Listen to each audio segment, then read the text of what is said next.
The night was suffocating, thick with the smell of wet iron and cold sweat. Deep underground, where the air hung heavy and the only light came from the searing glow of molten metal, a man pounded relentlessly at a glowing weapon. Sparks flew like furious fireflies in the dense shadow of a forgotten cellar. Liam's hands, stained and trembling, worked with desperate precision, each strike echoing the silent urgency of the resistance above.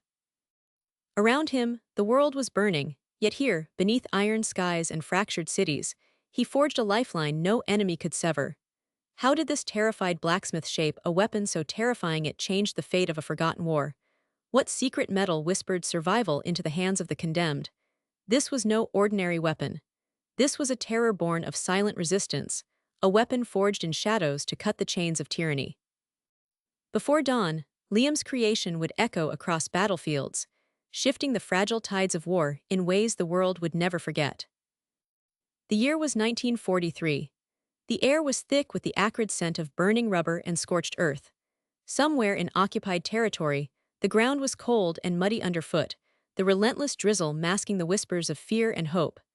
Liam's small village lay scarred but not broken, a patch of defiance under a sky as gray and iron-bound as the chains that shackled its people. The war had turned every quiet town into a crucible, every resident into a soldier in a conflict that consumed lives and fractured spirits. In the dim light that filtered through a shattered window, Liam found himself not with a rifle, but with hammer and anvil, fighting a silent battle beneath the very gaze of those who sought to crush his world. Liam wasn't a soldier. He was a blacksmith, a craftsman whose hands bore the legacy of generations shaping steel into tools of survival and sustenance. But as the occupation tightened its grip, the village's resistance faltered under the weight of relentless patrols, scarce ammunition, and growing despair. One brutal evening, an ambush shattered a convoy transporting vital weapons to the fighters. Several men were captured, others scattered, and the last cache of arms was lost. The resistance was on the brink of collapse. It was in this darkest hour that Liam's secret would be a beacon of hope. In a hidden cellar beneath his modest forge, shielded by walls wrought from stone and silence, he began crafting what would become a terrifying weapon, one born not only from metal, but from necessity, resilience, and defiance. Each night, while the village slept under the suffocating quiet of curfew, Liam's workshop roared with the life of rebellion.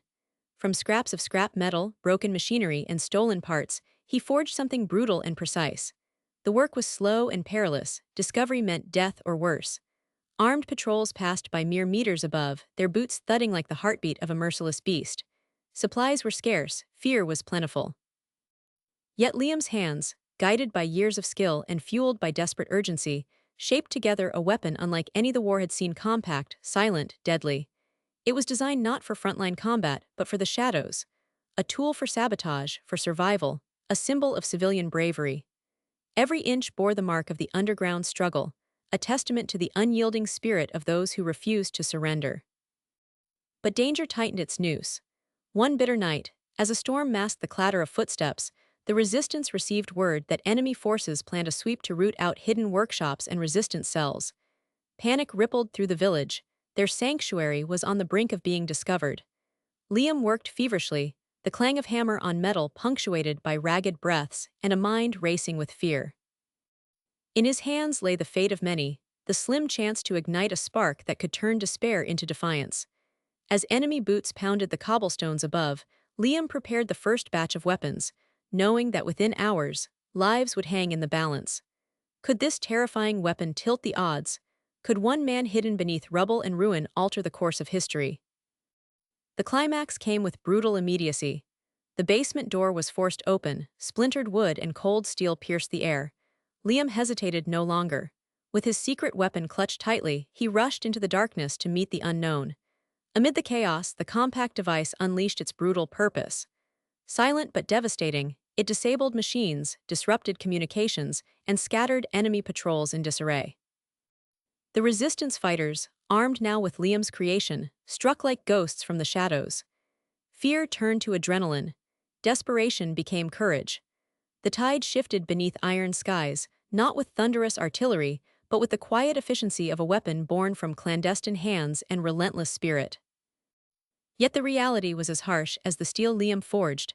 The war was far,